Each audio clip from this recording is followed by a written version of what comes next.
अब इसके बाद कोटक बैंक के नतीजों पे भी निगाह डाल लेते हैं।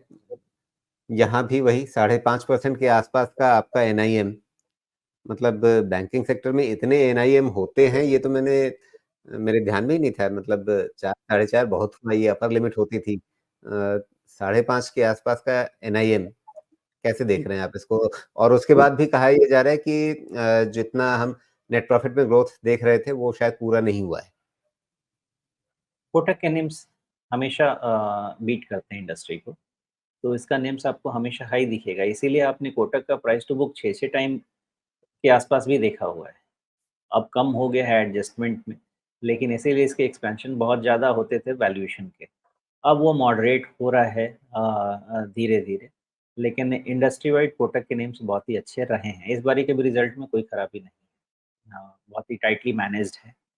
तो ये है कि चूँकि stock price ahead of time run हो चुका था, इसीलिए अब ये 1600-2000 का कंसोलिडेशन लंबे टाइम से चल रहा है।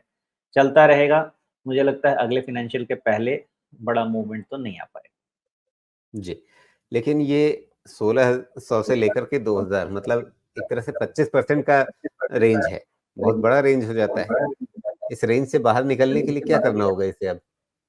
25% का रेंज आप 1 डेढ़ साल की बात करें तो फिर ठीक लगता है। ये तो पता नहीं बरसों से इस रेंज को मेंटेन कर रहा है तो फिर इन्वेस्टर्स को रिवार्ड नहीं मिल रहा है ना। 25% का रेंज डेढ़ साल फॉलो करिए, उसके बाद बाहर निकल जाइए रेंज से।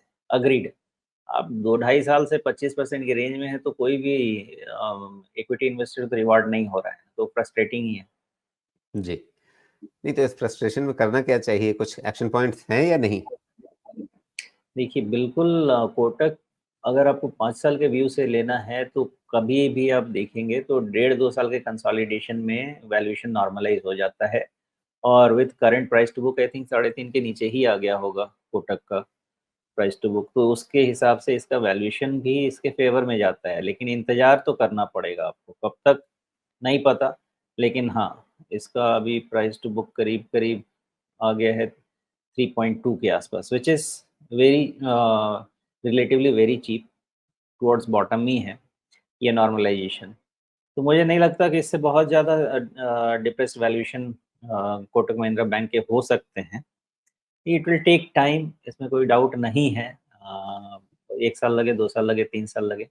लेकिन अगर आप 3 साल, 4 साल का व्यू लें या 5 साल का व्यू लें, तो 12-15% का सीएजीआर ये स्टॉक नहीं देगा, ऐसा तो मुझे नहीं लगता है। बट पेशेंस रखना पड़ेगा। अगर 1600 से आप 15% का सीएजीआर देखें, तो 4-5 साल के लिए आराम से मिल सकता है। हो सकता है 1-2 साल वेट करना पड़े, उसके बाद निकले तो बाकी रिकवर करके दे देगा। जी, बिल्कुल।